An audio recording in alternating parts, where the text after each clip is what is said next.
नमस्कार साथियों। तो मैं पवन कुमार, स्वागत है आपका मेरे YouTube चैनल तैयारी विद मी में। फोर्थ ग्रेड एग्जाम को लेकर अभी भी जिन लोगों ने तैयारी स्टार्ट नहीं की है वो मेरे साथ तैयारी कर सकते हैं। चतुर्थ श्रेणी कर्मचारी लक्ष्य की ये किताब है, आप ये किताब ला सकते हैं। 200-300 रुपए की ये किताब है। इस किताब के प्रति पेज को मैं टू द पॉइंट इस किताब के साथ साथ मैं आपको पढ़ाऊंगा और शॉर्ट में चीजें समझाता हुआ चलूंगा। बहुत ही कम दिनों में हम इस किताब को पूरी करेंगे प्रॉपर डेली एक वीडियो के साथ। आप जुड़े रहिए। इस किताब में हम जो पहला चैप्टर है जो स्टार्ट करने वाले हैं वो मैं आपको, मेरा खुद का सब्जेक्ट है ज्योग्राफी, वो स्टार्ट कराने वाला हूँ। और ज्योग्राफी आपके जो आ रही है इस पेपर के अंदर फोर्थ ग्रेड में 20 नंबर की ज्योग्राफी है। कितने नंबर की है? 20 नंबर की ज्योग्राफी है। ये जो ज्योग्राफी मैं कराऊंगा बहुत ही अच्छे तरीके से शॉर्ट में, जो एग्जाम में आने वाले टू द पॉइंट फैक्ट है उनको ही लेके चलूंगा। एक्स्ट्रा कोई बात नहीं होगी। यहाँ पे हम ज्योग्राफी स्टार्ट करने वाले हैं। उससे पहले आप मेरी इससे पहले वाली वीडियो देखिए जिसमें मैंने आपको पूरा एग्जाम की रणनीति समझाई है। और ये किताब खरीद ले, जो भी चाहता है कि मैं लास्ट टाइम में इस किताब को पढ़ के सिलेक्शन ले सकता हूँ तो वो इस किताब को खरीद ले। मैं आपको एक किताब के साथ तैयारी स्टार्ट करवाने वाला हूँ। लक्ष्य की किताब है। मैंने इस किताब को एक बार पढ़ लिया है बहुत ही अच्छे से, बहुत ही बढ़िया किताब दी हुई है और बहुत ही अच्छे से समझाया हुआ है। पूरी किताब को मैंने एक बार कवर कर लिया है ताकि आपको पढ़ा सकूं। ठीक है, तो अभी हम स्टार्ट कर रहे हैं राजस्थान की ज्योग्राफी। तो राजस्थान की ज्योग्राफी है, 20 नंबर की रहने वाली है। और स्टार्ट करने से पहले मैं आपको बता दूं कुछ एक बेसिक जानकारी ज्योग्राफी की, कि सबसे पहले आपको मैप आना चाहिए बनना राजस्थान का 41 जिलों के हिसाब से। तो अभी कितने जिले हैं राजस्थान में? 41 जिले हैं। 41 जिलों के हिसाब से आपको राजस्थान का मैप अच्छे से बनना आना चाहिए। ठीक है भाई, तो हम पहले बेसिक जानकारी ले लेते हैं राजस्थान की। फिर इस किताब का जो ज्योग्राफी का है आपका पेज नंबर है इसके अंदर पेज नंबर 149 पेज नंबर से राजस्थान की ज्योग्राफी स्टार्ट हो रही है, जिसका चैप्टर का नाम है राजस्थान स्थिति विस्तार भौतिक स्वरूप एवं विभाजन। मतलब राजस्थान की लोकेशन क्या है, स्थिति क्या है, भौतिक स्वरूप क्या है और उसका विभाजन क्या है। चलिए शुरू करते हैं। उससे पहले समझो कि राजस्थान के बारे में कुछ एक फैक्ट है जो शुरुआती तौर पर आपको पता होना चाहिए, कि राजस्थान का मैप कुछ इस प्रकार से है। आप मार्केट से मैप ले आना खाली और उनको भर भर के देखना। जिले वाइज 41 जिले हैं। तो देखिए राजस्थान कुछ ऐसा दिखता है हमें। अगर हम इसकी आकृति की बात करें कुछ इस प्रकार है, पतंगाकार या चतुर्भुजाकार। 4 भुज है या पतंगाकार है या विषम कोणीय चतुर्भुजाकार है। बहुत सारे कोण है छोटे छोटे इसके अंदर, और विषम कोणीय चतुर्भुजाकार है। ये आकृति का नाम किसने दिया था? तो TH हैंडले ने। तो सभी इस किताब का पेज नंबर 149 खोल के रख लो और मैं आपको जैसे जैसे पढ़ाता चाहूंगा टू द पॉइंट समझते जाना। उससे पहले कुछ जानकारियां जो मैं आपको दे रहा हूँ। TH हैंडले ने राजस्थान की आकृति बताई थी। वैसे राजस्थान की आकृति है TH हैंडले चतुर्भुजाकार, विषम कोणीय चतुर्भुजाकार या पतंगाकार आकृति है। ठीक है, अगर बात करें राजस्थान के क्षेत्रफल की, राजस्थान का क्षेत्रफल की तरह, तो राजस्थान का जो क्षेत्रफल है वो है 3,42,239 वर्ग किलोमीटर। कितना है वर्ग किलोमीटर? 3,42,239 वर्ग किलोमीटर राजस्थान का जो है यहाँ क्षेत्रफल है। अगर हम इसकी बात करें स्थिति की, कि इसकी लोकेशन क्या है राजस्थान की, स्थिति को हम दो तरीके से पढ़ेंगे। एक तो हम पढ़ेंगे भारत के अनुसार कि भारत में राजस्थान कहाँ देखने को हमें मिलता है। दूसरी हम स्थिति देखेंगे विश्व के अकॉर्डिंग, भाई विश्व के अंदर राजस्थान किस जगह पर हमें दिखाई देता है। सबसे पहले हम भारत में देखते हैं। तो देखिए सबसे पहले भारत के अंदर ये हमारा जो भारत है कुछ इस प्रकार है। भारत भी नीचे ऊपर से छोटा चौड़ा और नीचे से पतला, इस प्रकार हमारा भारत है। हम भारत की बात करते हैं तो राजस्थान हमें यहाँ दिखाई देता है, इस जगह पे दिखाई देता है पश्चिमी इलाके में। तो देखिए ऊपर है उत्तर, दक्षिण, इधर पूर्व और इधर हमारा पश्चिम। ठीक है, तो राजस्थान की आकृति भारत के अनुसार देखिए किस साइड है। अगर हम इसे 4 भागों में बांटते हैं तो उसके इस प्रकार है, उत्तर और पश्चिम में। भारत के अनुसार राजस्थान की स्थिति कहाँ है? तो उत्तर और पश्चिम में, उत्तर पश्चिम में। प्रश्न आएगा कि भारत की स्थिति राजस्थान की स्थिति भारत के परिप्रेक्ष्य में कहाँ देखने को मिलती है? तो उत्तर पश्चिम के अंदर। बात करते हैं हम विश्व की, तो ये उत्तर पश्चिम समझ आया किस प्रकार भारत में जो राजस्थान की लोकेशन है वो है। अब आगे बात करते हैं हम विश्व के अंदर जो राजस्थान की स्थिति है वो कहाँ है। देखिए ये हमारी पृथ्वी है, बिल्कुल ऐसी है ना पृथ्वी, जमा गोलम गोल। ठीक है, तो इसके अंदर एक विषुवत रेखा गुजरती है यहाँ से बिल्कुल बीचों बीच, जिसे 0 डिग्री अक्षांश बोलते हैं या बोलते हैं भूमध्य रेखा। क्या बोलते हैं भाई? भूमध्य रेखा। भूमध्य रेखा के जो उत्तर में है उसे बोलते हैं उत्तरी गोलार्ध, जो दक्षिण में है उसे बोलते हैं दक्षिणी गोलार्ध। ठीक है, तो उत्तरी गोलार्ध और दक्षिणी गोलार्ध हमारा राजस्थान विश्व में कुछ यहाँ दिखाई देता हमें। तो बात करें हम किस गोलार्ध में है, तो उत्तरी गोलार्ध में। कौन से गोलार्ध में? हमारा राजस्थान उत्तरी गोलार्ध में। और जब हम ऐसे देखते हैं इसे देशांतर तरीके से, तो हमारा है इधर पश्चिम और इधर अपना पूर्व, ये पश्चिम गोलार्ध, ये पूर्वी गोलार्ध। तो यहाँ हमें राजस्थान दिखाई देता है पूर्वी गोलार्ध में। अगर दोनों को मिला के देखें तो उत्तरी पूर्वी गोलार्ध में कहाँ है राजस्थान की स्थिति, उत्तरी और पूर्वी गोलार्ध में।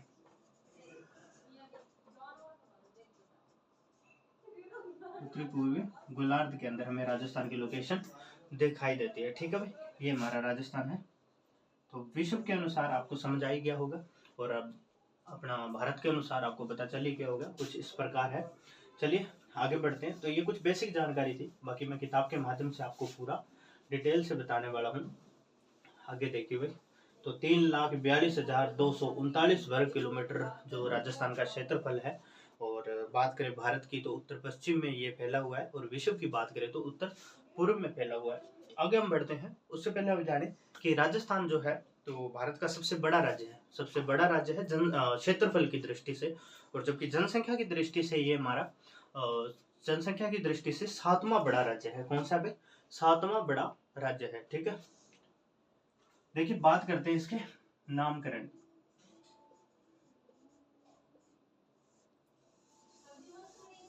नामकरण की, तो राजस्थान का नाम अलग अलग जगह अलग अलग मिलता है हमें।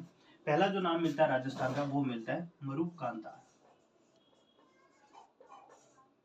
मरुकांतार, मरुकांतार शब्द राजस्थान के लिए यूज हुआ है, और ये किसने यूज किया है, तो ये यूज किया महर्षि वाल्मीकि ने। किसने यूज किया, महर्षि वाल्मीकि ने। महर्षि वाल्मीकि जी जो ऋषि मुनि हुए थे, उन्होंने सब पहले इस देश को, जो मरुस्थल से भरा हुआ प्रदेश है हमारा राजस्थान, उसके लिए एक शब्द यूज किया है मरुकांतार। नेक्स्ट हम बात करते हैं राजस्थान के लिए दूसरे नाम की। ये पहला नाम है, दूसरा नाम मिलता है हमें राजस्थानादित्य। राजस्थानादित्य, राजस्थानादित्य शब्द मिलता है हमें, जो कहाँ मिलता है, राजस्थानादित्य शब्द हमें बसंतगढ़ अभिलेख है। कौन सा भाई, बसंतगढ़ अभिलेख।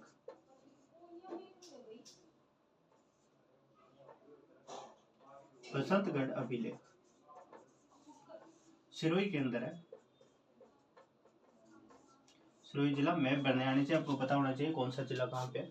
बसंतगढ़ अभिलेख है सिरोही के अंदर। एक बड़ा पत्थर का, ऐसे समझो कि एक पत्थर का बड़ा टुकड़ा है, उसके ऊपर पुराने राजा महाराजों ने कुछ खुदवाया था, लिखवाया था। तो उस लिखवाया था जहाँ राजस्थानादित्य शब्द मिलता है राजस्थान के लिए, मतलब एक भूभाग है अपना 3,42,239 वर्ग किलोमीटर, इतने बड़े क्षेत्रफल के लिए एक शब्द मिलता है राजस्थानादित्य, जो कहाँ मिलता है, बसंतगढ़ अभिलेख के अंदर मिलता है। ठीक है, तो आपको याद रखना।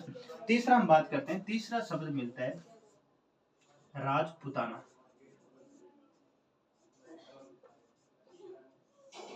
राजपुताना शब्द, ये प्रश्न पूछा जाता है, इसको तो आप अच्छे से ही याद रखना है। ठीक है, इंपॉर्टेंट कर लो, वेरी वेरी इंपॉर्टेंट है, जरूर पूछे जाओ 4th ग्रेड के अंदर, या कोई भी एग्जाम, कोई भी शिफ्ट में देखने में मिल जाओगे, एक क्लास में उठाना 1-2%। ठीक है, तो देखिए राजपुताना शब्द जो हमें मिलता है वो मिलता है जॉर्ज थॉमस। क्या नाम था, एक विद्वान थे जॉर्ज थॉमस। विद्वान नहीं थे भाई, ये मतलब एक ऐसे कह सकते हैं कि अंग्रेजों के एक अधिकारी थे, जो यहाँ पे अपने ग्वालियर के अंदर एक राजा थे दौलतराम सिंधिया, उनके यहाँ कमांडर नियुक्त थे जॉर्ज थॉमस जी। जॉर्ज थॉमस ने पहली बार कि वो जो दूर दौरों का देश है वो राजपुताना है, मतलब मौखिक रूप से यूज किया था। किस प्रकार, मौखिक रूप से यूज किया था। मौखिक मतलब बोल के कहा था, मुंह से कहा था कि वो जो दूर देश है वो है राजपुताना। और सन की बात करें तो 1800 के अंदर। तो बात करते हैं कि लिखित प्रयोग कब हुआ, राजपुताना शब्द का लिखित प्रयोग भी हमें देखने को मिलता है। जो ग्रंथ है एक military memorials of George Thomas, इन्हीं के एक चेले थे जॉर्ज थॉमस के, जिनका नाम था विलियम फ्रैंकलिन। क्या नाम था, विलियम फ्रैंकलिन।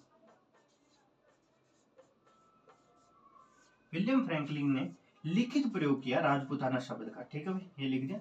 लिखित प्रयोग पूछे तो विलियम फ्रैंकलिन, इन्होंने बुक लिखी थी military memorials of George Thomas, जो जॉर्ज थॉमस की जीवनी पर बुक थी, और इन्हीं के बारे में डिटेल थी, जिसमें विलियम फ्रैंकलिन साहब ने लिखित प्रयोग किया था राजपुताना शब्द का। जबकि राजपुताना शब्द का मौखिक प्रयोग मतलब मुंह से बोलकर कहा था किसने, जॉर्ज थॉमस ने। और राजस्थानादित्य शब्द मिलता है हमें बसंतगढ़ अभिलेख में, और मरुकांतार शब्द मिलता है महर्षि वाल्मीकि द्वारा इस भूभाग के लिए, इस धरती के लिए शब्द यूज किया था। ये हमारे राजस्थान के कुछ नामकरण है, ये आपको अच्छे से याद रखने और पक्का पूछे जाएंगे एग्जाम के अंदर, ऐसा मेरा मानना है। क्योंकि हर एग्जाम में कहीं ना कहीं जो ये राजपूताना शब्द है, जो स्टार लगाए, वो तो आपको अच्छे से याद करना ही है। चलिए आगे हम अभी इसी किताब को स्टार्ट करने वाले हैं आज से ही। तो इस किताब का पेज नंबर 149 अगर आपके पास है तो निकाल लीजिए, और अगर नहीं है तो आप ये किताब ले आइए, क्योंकि इस किताब को मैं आपको प्रॉपर तरीके से day to day daily 10-15 minute 20 minute की वीडियो है जो उसके माध्यम से मैं करवाऊंगा। तो राजस्थान की स्थिति विस्तार भौतिक स्वरूप है विभाजन पहला चैप्टर है, और पहले चैप्टर को हम स्टार्ट करते हैं। इसमें कुछ इंपॉर्टेंट चीजें होगी जो मैं आपको अंडरलाइन और बताता चला जाऊंगा, और मैंने बताया भी है ज्यादातर, तो ठीक है। तो ये हमारा राजस्थान है कुछ इस प्रकार, ठीक है भाई, ध्यान रखना। और राजस्थान के बीचों बीच ऐसे तिरछी एक पर्वतमाला निकलती है जिसे बोलते हैं अरावली पर्वतमाला। क्या बोलते हैं भाई? अरावली पर्वतमाला, ठीक है। तो ये अपनी अरावली पर्वतमाला जो राजस्थान को दो भागों में बांटती है, आगे इसकी भी जानकारी आएगी। उससे पहले हम स्टार्ट करते हैं अपने चैप्टर को। देखिए, राजस्थान का क्षेत्रफल को की दृष्टि से हमारे देश का सबसे बड़ा राज्य है, ये मैंने बताया था। यह देश के उत्तर पश्चिम भाग में स्थित है। राजस्थान का क्षेत्रफल 3,42,239 वर्ग किलोमीटर है, जो कि 132,140 वर्ग मील है, ठीक है भाई। 1,32,140 वर्ग मील है। वर्ग मील में पूछे तो आपको इसको अंडरलाइन कर लेना, जो भारत के कुल क्षेत्रफल का 10.41% है। मैंने आपको बताया कि भारत का सबसे बड़ा राज्य है, और भारत के टोटल क्षेत्रफल का कितना परसेंट हिस्सा रखता है, तो 10.41% हिस्सा रखता है। जनसंख्या की दृष्टि से राजस्थान देश में 7वां बड़ा राज्य है। हमारा जो राज्य है जनसंख्या की दृष्टि से 7वां बड़ा राज्य है। तेलंगाना के बाद राजस्थान में तेलंगाना के बाद सेकंड तेलंगाना है, 6वां तेलंगाना और 7वां बड़ा राज्य हमारा है। राजस्थान के लगभग मध्य से निकलने वाली इसे दो भागों में जलवायु भागों में विभक्त करने वाली व राज्य की रीढ़ की हड्डी कही जाने वाली प्राचीनतम अरावली पर्वतमाला व उससे प्रभावित होने वाली अनेक महत्वपूर्ण सरिताएं। देखिए, बिल्कुल बीचों, जिसे रीढ़ की हड्डी कहते हैं राजस्थान की, इसे बोलते हैं अरावली पर्वतमाला। क्या बोलते हैं? अरावली पर्वतमाला। आगे इसको बहुत डिटेल से पढ़ेंगे, इस पर्वतमाला को, इसकी सबसे ऊंची चोटियां पढ़ेंगे, प्रमुख दर्रे पढ़ेंगे, किन किन राज्यों में फैली है और कहां से कहां तक फैली है, कितने किलोमीटर, वो पूरा एक चैप्टर आएगा, उसमें समझेंगे। अब ध्यान को एक बेसिक जानकारी समझाना चाह रहा है इस पहले चैप्टर के माध्यम से, कि बिल्कुल बीचों बीच से एक अरावली पर्वतमाला निकलती है जिससे अनेक नदियों का उद्गम होता है। वो नदियों के नाम देखो, ये जैसे है बनास, बेड़ज, बाणगंगा, काली सिंध, मेनाल, लूणी, प्राग ऐतिहासिक काल से लेकर आज तक कई मानव सभ्यताओं के उत्थान एवं पतन की साक्षी रही है। मतलब कह रहा है कि बहुत सारी नदियों का यहाँ से उद्गम हुआ है, जो बहुत सारे सभ्यताओं को जन्म दिया। पहले अपनी कालीबंगा सभ्यता इस नदियों के किनारे बसी थी, आहट सभ्यता, बाणगंगा सभ्यता ही बढ़ेंगे, तो वो इस प्रकार इससे बहुत सारी नदियां निकलती है। पहली नदी तो कुछ इस प्रकार यहाँ से बहते हुए जाती है, और ऐसे बहती है आपकी लूणी नदी।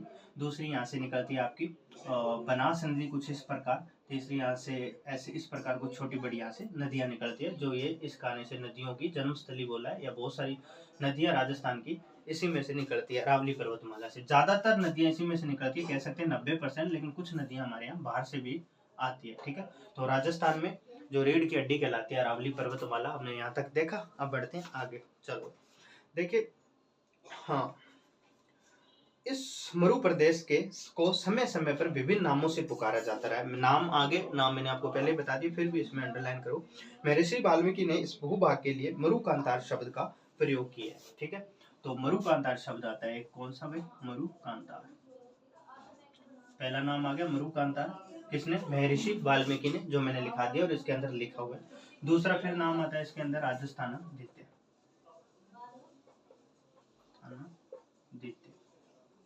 ये भी देखिए ध्यान से, मरुकांतार शब्द का प्रयोग किया है। राजस्थान शब्द का प्राचीनतम प्रयोग राजस्थानादित्य बसंतगढ़ सिरोही एक शिलालेख में, जो कि 682 विक्रम संवत का है। इसके बाद मोहन नैन श्री ख्यात व राजरूपक नामक ग्रंथों में भी राजस्थान शब्द का प्रयोग हुआ है। मतलब मोहन नैन श्री की ख्यात बुक है और राजरूपक एक किताब है, इसमें भी राजस्थान शब्द का उल्लेख हमें देखने को कहीं ना कहीं मिलता है, ठीक है। तो दो शब्द पुराने जमाने में मरुकांतार कहा जाता था, महर्षि वाल्मीकि द्वारा कहा गया। और दूसरा हम बात करें तो राजस्थानादित्य बसंतगढ़ अभिलेख सिरोही में हमें ये देखने को मिलता है। ठीक है, इसका नाम को लेकर दो चीजें आगे आगे देखो। 6ठी शताब्दी में इस राजस्थानी भूभाग में राजपूताना शासकों ने अलग अलग रियासतों के कायम कर अपना शासन स्थापित किया। इस रियासतों में मेवाड़ के गुहिल, मारवाड़ के राठौड़, ढूंढाड़ के गछावा व अजमेर के चौहान और प्रसिद्ध राजपूत वंश थे। राजपूत राज्यों की प्रधानता के कारण कालांतर में इसे भूभाग को राजपूताना कहा जाने लगा। अब इस बात को समझो, क्या कहना चाहता है ये कह रहा है कि राजस्थान जो था वो छोटी छोटी रियासतों में विभक्त था। मतलब एक राज्य के अंदर छोटे छोटे देश थे जो अलग अलग राज्य चलाते थे अपना, जिसमें सबसे बड़ा जो देश था उसे बोलते थे मारवाड़। जो रियासत थी क्या थी? मारवाड़। ये इसी, जहां मैं लिख रहा हूँ ना, ये इसी लोकेशन पर थी मारवाड़, जोधपुर। जोधपुर को ही मारवाड़ कहते हैं। क्या कहते हैं? जोधपुर को मारवाड़। तो यहाँ जो राजवंश था वो राठौड़ राजवंशों का राज था, राठौड़ों का। ठीक है, तो राठौड़ राजवंश का राज था। बात करें हम यहाँ अजमेर की, यहाँ है आपका अजमेर। अजमेर में जो राज था वो था चौहानों का। किसका था? चौहानों का। चौहान राजवंश का राज था। और बात करें हम मेवाड़, यहाँ पे पड़ती है आपकी मेवाड़ रियासत, उदयपुर और चित्तौड़गढ़ का इलाका। तो मेवाड़ रियासत में जो राज था वो किसका था? वो था गुहिल वंश का, जिसके महाराणा प्रताप हुए, रावल रतन सिंह हुए, इस प्रकार के राजा हुए, जो मान सांगा कुंभा। ठीक है, तो अगर हम बात करें ये हो गया। और फिर हम बात करते हैं इसकी, मारवाड़ में राठौड़, अजमेर में चौहान, और ये जो जयपुर का इलाका है इसे बोलते थे ढूंढाड़ रियासत। क्या बोलते थे? ढूंढाड़ रियासत। मैं यहाँ लिख देता हूँ, ढूंढाड़ रियासत। ढूंढाड़ रियासत। ढूंढाड़ रियासत के अंदर कछवाहा राजवंश का राजवंश था। कछवाहा राजवंश था, जिसके जयपुर के राजा हुए मान सिंह, जय सिंह, वो राजा यहाँ थे। तो ये बड़ी बड़ी 4-5 रियासतें थी यहाँ, ये सभी राजपूत रियासतें थी। इसी कारण ये ज्यादातर भूभाग पर राजपूतों का राज होने के कारण इस जो भूभाग है, ये पूरा क्षेत्र है, इसके लिए राजपूताना शब्द का प्रयोग हुआ। और राजपूताना शब्द जो मैंने आपको पहले ही बता दिया है कि सर्वप्रथम राजपूताना शब्द का अगर किसी ने प्रयोग किया तो वो कौन थे? तो वो थे जॉर्ज थॉमस। और लिखित प्रयोग किसने किया? तो लिखित प्रयोग किया आपके विलियम फ्रैंकलिन ने। ठीक है, तो देखिए भाई, मैं आपको चारों के चारों नाम बता देता हूँ यहाँ पे। उससे पहले हम आगे बढ़ते हैं, थोड़ा स्कोर कर लेते हैं। तो यहाँ तक हमने करा कि अलग अलग रियासतों में अलग अलग राजवंशों का राज था। ठीक है, बाद में लोग के शॉर्ट में इसको रिवीजन भी करवाऊंगा मैं, बिल्कुल टेंशन नहीं लेना, सब चीजें याद करवाई जाएगी आपको सिर्फ एक बार पढ़ना है इसको जाके।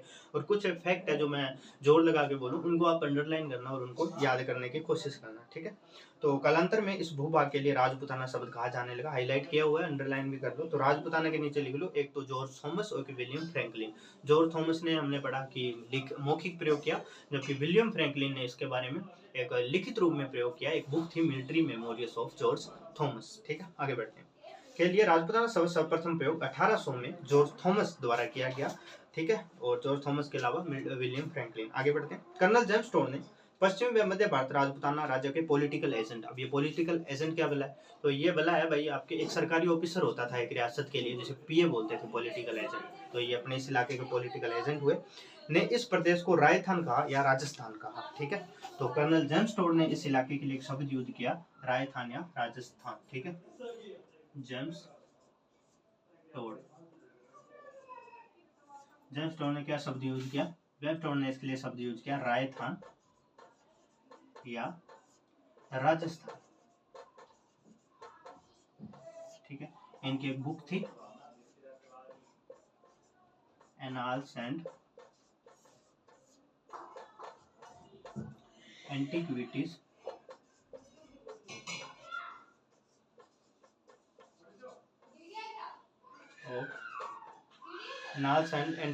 Of annals and antiquities of Rajasthan. Book का नाम था annals and antiquities of Rajasthan.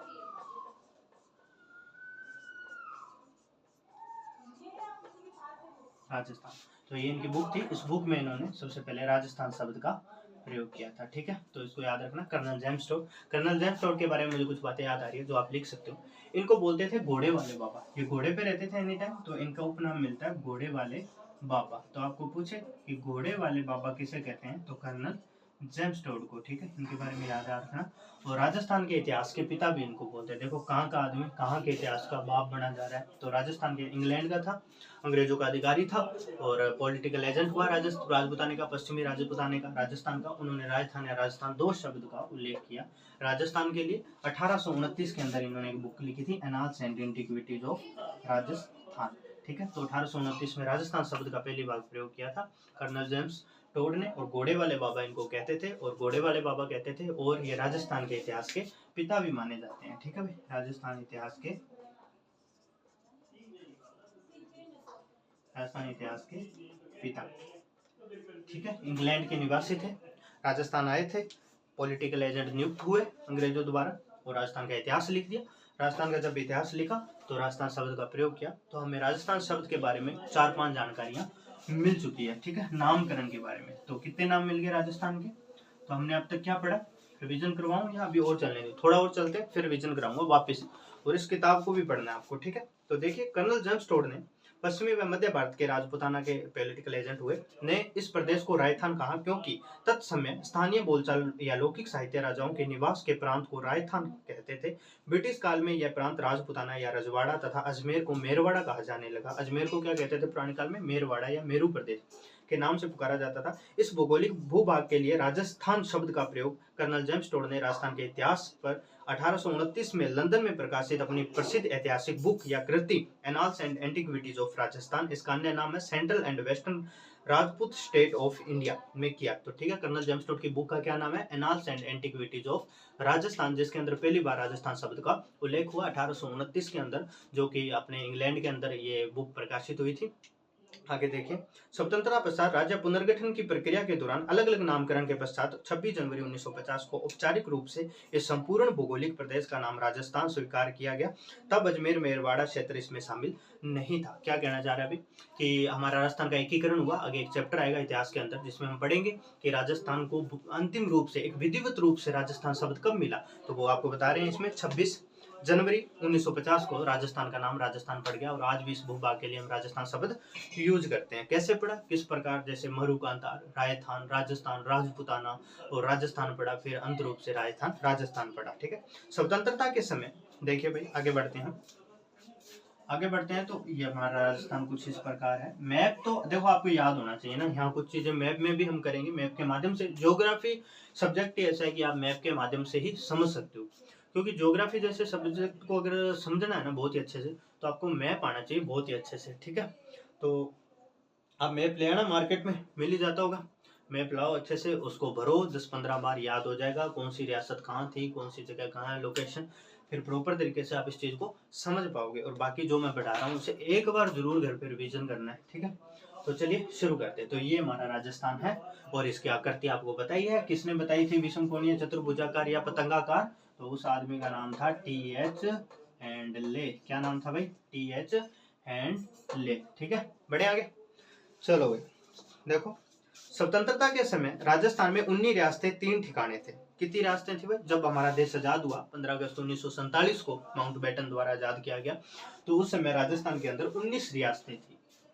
कितनी रियासतें थी? 19 रियासतें।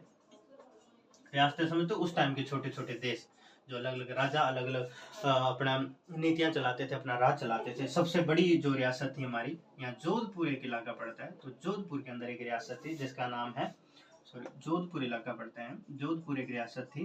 तो सबसे बड़ी रियासत जिसे हम मारवाड़ प्रदेश बोलते हैं। क्या बोलते हैं भाई? मारवाड़। तो मारवाड़ में राठौड़ों का राज था, मारवाड़ प्रदेश।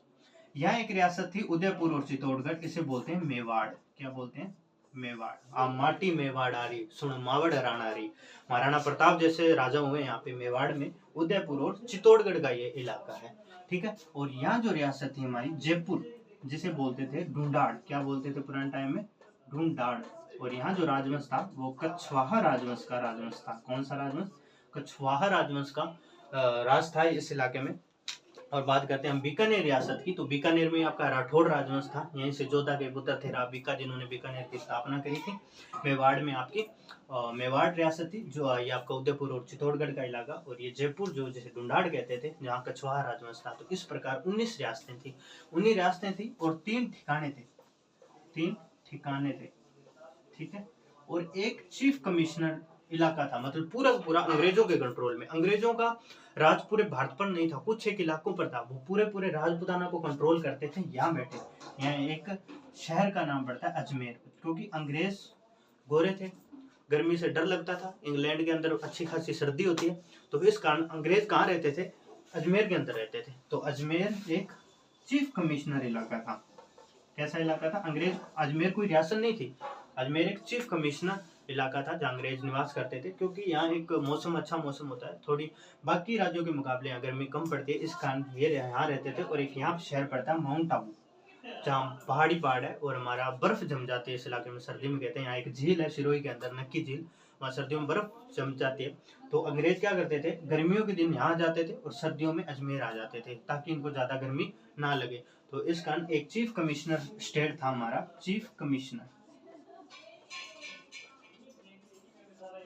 सीधा सीधा अंग्रेजों के कंट्रोल में था, जो कि अजमेर शहर था या अजमेर रियासत थी। इस प्रकार टोटल 19 रियासतें हुई, जिसमें बड़ी बड़ी रियासतें मैंने आपको बता दिया। आगे बढ़ते हैं तो देखिए 19 रियासतें और 3 ठिकाने, जिसमें कुशलगढ़, लावा, निमराना 3 थे, तथा चीफ कमिश्नर द्वारा प्रशासित अजमेर मेरवाड़ा एक प्रदेश था, जो मैंने आपको बता दिया। चीफ कमिश्नर सीधा अंग्रेजों के कंट्रोल में रहा था। ठीक है, आगे देखिए, प्रथम व एकमात्र मुख्यमंत्री थे हरिभाऊ उपाध्याय, और अजमेर के एकमात्र मुख्यमंत्री हुए उस टाइम, उनका नाम था हरिभाऊ उपाध्याय। यहाँ आज उपाध्याय नगर भी अजमेर के अंदर, और अजमेर हरिभाऊ उपाध्याय को कहते थे दा साहब की उपाधि थी। वो आगे पढ़ेंगे, आगे नेक्स्ट चैप्टर में। अभी ज्योग्राफी चल रही है तो हम उस हिसाब से, ये एक बेसिक जानकारी है, इसको आप सीरियस नहीं लेना है, तो थोड़े थोड़े फैक्ट यहाँ से याद करते जाना कि नामकरण हुआ, राजस्थान के बारे में एक बेसिक जानकारी, कैसे राजस्थान बना, और फिर हम प्रॉपर चैप्टर के अनुसार भौतिक प्रदेश, नदियां, झीलें, प्रमुख वन संपदा, जंगल, राष्ट्रीय उद्यान वगैरह के बारे में पढ़ेंगे। ठीक है, आगे देखो, अजमेर मेरवाड़ा प्रथम एकमात्र मुख्यमंत्री श्री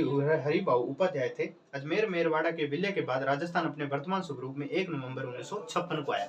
जो हम आज अजमेर देखते हैं, आज हम राजस्थान देखते हैं, जो 41 जिले, पहले 33 जिले थे, अभी 41 जिले को देखते हैं, तो वो कितनी तारीख को अपने अस्तित्व में आया, जिसमें सारे जिले शामिल हो गए। तो 1 नवंबर 1956, इसको हाईलाइट कर लो, अंडरलाइन कर लो। राज्य को वर्तमान में 33 जिलों में बांटा गया है, 33 नहीं 41 कर लेना यहाँ काट के। प्रतापगढ़ को 33वां जिला बनाया गया। राज्य के हर जिले की अपनी परंपराएं, समृद्ध सांस्कृतिक विरासत और विशेषताएं हैं।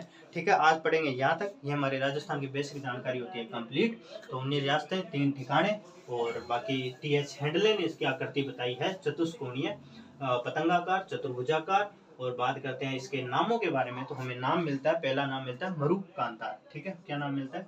मरुक कांतार। अब मैं आपको रिवीजन करा देता हूँ। मरुक कांतार मिलता है, किसने बोला? आपके महर्षि वाल्मीकि ने। इसके लिए जो दूसरा नाम मिलता है, वो नाम मिलता है राजस्थानादित्य। क्या मिलता है? राजस्थानादित्य। जो ये नाम मिलता है आपको, ये मिलता है बसंतगढ़ अभिलेख सिरोही के अंदर मिलता है। जो कि तीसरा नाम आपको यहाँ मिलता है, जो मिलता है राजपुताना। क्या मिलता है? राजपुताना। ठीक है, तो राजपुताना के लिए 2 आदमी आए, एक तो जॉर्ज थॉमस और दूसरा नाम मिलता है विलियम फ्रैंकलिन। क्या नाम मिलता है? William Franklin. ठीक है, विलियम फ्रैंकलिन मौखिक रूप से नाम का यूज किया। तीसरा जो नाम मिलता है इसके लिए, वो मिलता है रायथान या राजस्थान। क्या नाम मिलता है? रायथान या राजस्थान। तो ये किसने यूज किया? ये किया कर्नल जेम्स टोड ने। जेम्स टोड, इनकी book annals and antiquities of Rajasthan, Rajputana, शब्द जॉर्ज टोड और विलियम फ्रैंकलिन, राजस्थानादित्य, बसंतगढ़ अभिलेख और मेरू कांता राजस्थान शब्द मिलता है। ठीक है, फिर हमने पढ़ा कि हमारा जो राजस्थान है, उसकी लोकेशन की बात करें तो भारत के परिप्रेक्ष्य में ये उत्तर पश्चिम में है। भारत के परिप्रेक्ष्य में ये देखो, ये भारत है, यहाँ है, तो कहाँ पड़ता है ये? उत्तर, दक्षिण, पूर्व, पश्चिम। ठीक है, तो भारत के परिप्रेक्ष्य में उत्तर पश्चिम के अंदर है। जबकि हम विश्व की बात करते हैं तो इसकी लोकेशन कहाँ पड़ती है? इस जगह, तो ये पड़ता है उत्तर और पूर्व के अंदर। विश्व के परिप्रेक्ष्य में हमें ये देखने को मिलता है राजस्थान। ठीक है, तो ये राजस्थान की स्थिति, लोकेशन, बेसिक जानकारी होगी। इस किताब के माध्यम से बिल्कुल इसी प्रकार कुछ इंपॉर्टेंट चीजें अंडरलाइन कराते हुए, ये एक छोटी सी बेसिक जानकारी थी, पहली क्लास थी। आगे जुड़े रहिए, आगे ऐसी वीडियो इसी माध्यम से मैं आपको पूरा सिलेबस जितना मेरे से हो पाएगा मैं करवाऊंगा। लगभग मेरी कोशिश है कि मैं पूरा कराऊं, रिवीजन कराऊं, याद करवाऊं, और साथ साथ में और भी रिवीजन कराऊं चीजें। तो आप जुड़े रहिए, आगे हम कल स्टार्ट करते हैं इसी तरीके से इस चैप्टर के आगे को। तो नमस्कार, इस चैनल को शेयर कीजिए ताकि और भी लोगों तक ये वीडियो पहुंच सके और कम टाइम में सिलेबस को पूरा किया जा सके। लेकिन भूलना नहीं, इस किताब के माध्यम से हम ये करने वाले हैं। लक्ष्य की किताब है, इस किताब को पूरा विधिवत तरीके से पढ़ेंगे, प्रॉपर एक पॉइंट कवर करेंगे, इसके जो क्वेश्चन है पीछे वो भी लगाएंगे। तो जुड़े रहिए। नमस्कार, राम राम। मैं आपका दोस्त पवन कुमार अभी अलविदा लेता हूँ। तो ठीक है, थैंक यू वेरी मच।